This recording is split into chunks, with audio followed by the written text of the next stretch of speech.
Boa noite, eu me chamo Daniel Zanota. Boa noite, eu me chamo André Nascimento de Lima.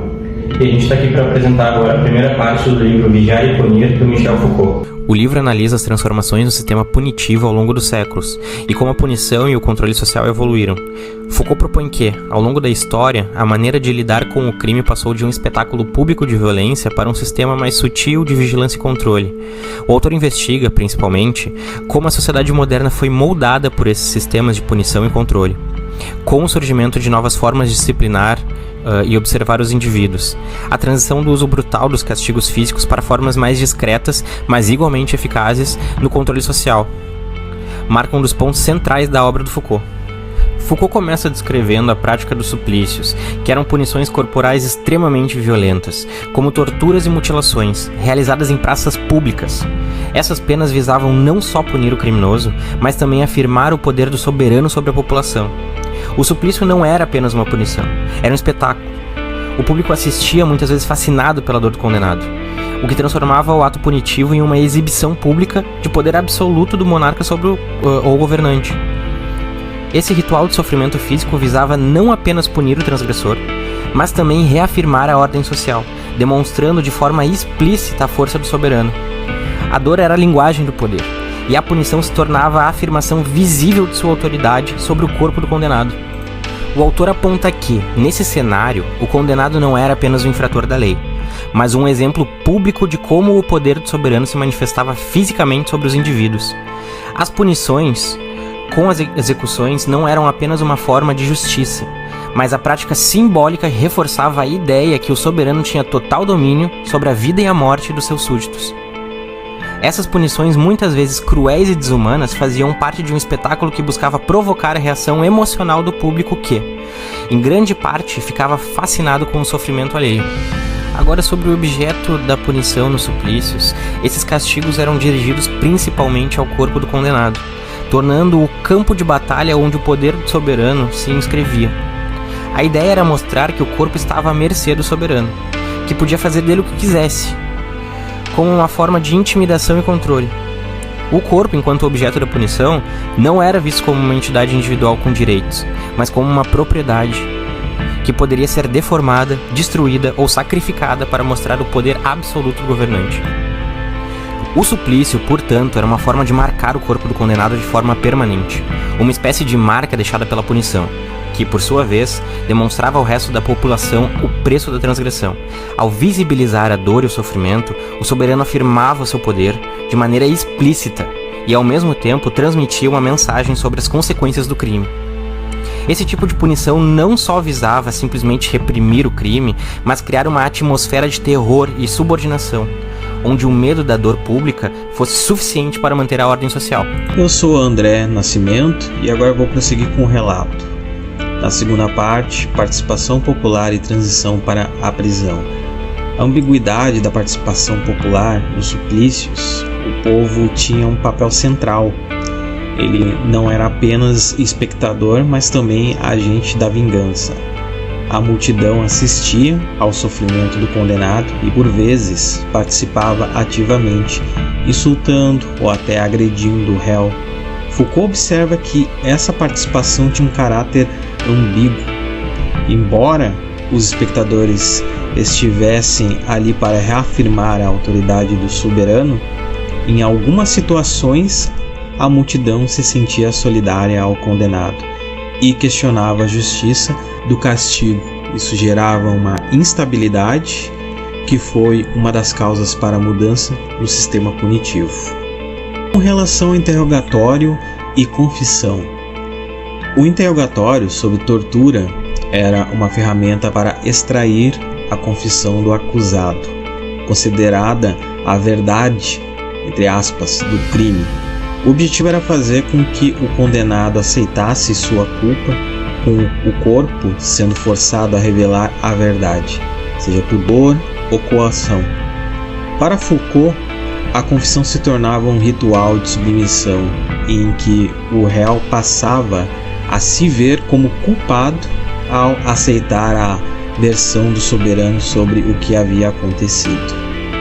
E sobre a transição para a prisão, A partir do século XVIII, o sistema punitivo começou a sofrer uma transformação profunda, impulsionada pelos ideais iluministas que questionavam a violência e a brutalidade dos suplícios. Surgiram novas teorias sobre o crime, punição e a necessidade de formas mais humanas de controle. Com isso, a prisão começou a substituir o suplício, mudando o foco da punição pública e física para um sistema mais fechado e discreto, com o objetivo de controlar a moral e o comportamento dos indivíduos como um todo. A evolução do sistema punitivo reflete mudanças profundas nas dinâmicas sociais, jurídicas e políticas ao longo dos séculos. No suplício, a participação popular desempenhava um papel ambíguo, como já dito. A multidão não era apenas espectadora, mas agente ativa, reafirmando a autoridade soberana e, ao mesmo tempo, questionando-a. Essa dualidade, apontada por Foucault, evidenciava uma instabilidade, pois, em alguns casos, a solidariedade com o condenado colocava em xeque a legitimidade do castigo. O interrogatório sob tortura, por sua vez, funcionava como uma ferramenta de controle absoluto, onde a confissão do réu, extraída pela dor, era considerada a verdade do crime.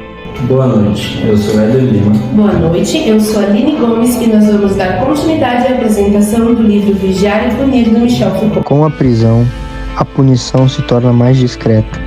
A violência deixa de ser um espetáculo público e se internaliza, acontecendo dentro dos muros das prisões.